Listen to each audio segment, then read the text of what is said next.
এবার হিয়ারিং হয়রানিতে মৃত্যু। জয়নগরের বৃদ্ধর মৃত্যুতে অভিযোগ, নাম বাদে অসুস্থ হয়ে হাসপাতালে ভর্তি। হাসপাতালে থাকাকালীনই এসআইআর শুনানির নোটিশ। অক্সিজেন সিলিন্ডার নিয়ে শুনানিতে বৃদ্ধ, যাতায়াতে ধকলে হাসপাতালে ফিরেই মৃত্যু।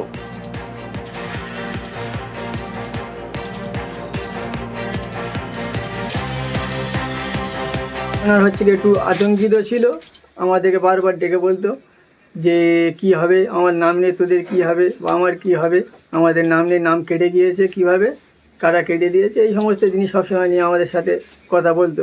আমরা বলতে এখন হিয়ারিং হবে, এবার এই করতে করতে আমি অসুস্থ হয়ে গেল, হাসপাতালে নিয়ে গেছি। এবার হিয়ারিংয়ের ডেট পড়ে আছে, ওখানে নিয়ে গিয়েছি।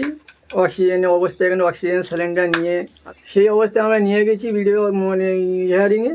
নিয়ে এসে বাড়ি থেকে এসেছি, একটা দিন ছিল, তারপরের দিন সকালবেলা ওই নিয়ে হাসপাতালে নিয়ে গেছি। নিয়ে যেতে যেতে উনি মারা গেছে।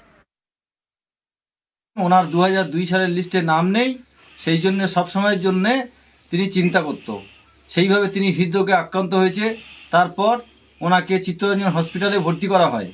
সেখান থেকে অক্সিজেন অবস্থায় আবার জয়নগর 2 নম্বর ব্লকে হিয়ারিংয়ে নিয়ে যাওয়া হয়। তারপর বাড়িতে আনা হয়। তারপর থেকে আরও বেশি উনি চিন্তিত হয়ে পড়ে। তারপর আবার চিত্তরঞ্জনে নিয়ে যাওয়া হয়, সেখানে গিয়ে উনি পরলোক গমন করেন।